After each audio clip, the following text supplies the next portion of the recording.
All right, Mike, thank you. This is all new this morning at 6. Assisted living arrests. 4 people who worked in an Amherst assisted living facility are now going to face charges in connection with an incident from 2017. And this is something 7 Eyewitness News has covered heavily. 7 Eyewitness News reporter Jeff Slauson live for us in the newsroom. Jeff, we're just learning of these details. What do you know? Ed and Katie, the state attorney general's office announced that the 4 people that were arrested from Brompton Heights assisted living facility were arraigned in June for an incident that happened in December of 2017. An 87-year-old woman with slight dementia disappeared in the middle of the night in 2017 in December. She was found 2 to 3 hours later outside the facility, only in her nightgown and suffering from frostbite. She had to go to ECMC due to her injuries. That woman's granddaughter spoke to us following the incident.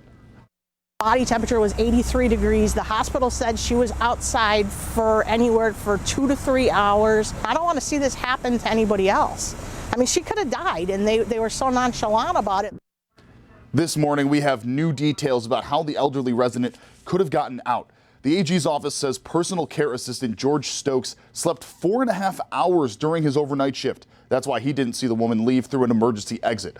The AG says 2 other personal care assistants, LaQuanda Johnson and Caprice Newbern, plus medical technician Stephanie Chenault, are also culpable here. The trio allegedly muted or ignored alarms that were set off when the resident left. The AG further alleges they took their breaks at the same time and departed the facility together while knowing that Stokes was asleep and not doing his duty. That left the entire wing they were in unmonitored. All 4 of the people charged are facing up to 4 years in prison if convicted. We reached out to Brompton Heights for comment on this to see if all 4 are still employed by the assisted living facility. We also reached out to the Department of Health for comment, and as of right now, we've yet to hear back. Ed, Katie. Unbelievable, Jeff. Thank you. When this first happened, the 7 Eyewitness News I-team looked into Brompton Heights history and found prior violations.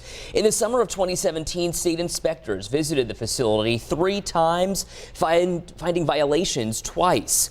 In July 2017, it was cited for violations relating to personnel and resident services. And 1 month later, another inspection resulted in violations of admission and retention standards, resident services, and records reports. You can view that full I-team report plus the latest details on these arrests of the facility employees right now on WKBW.com and our WKBW app.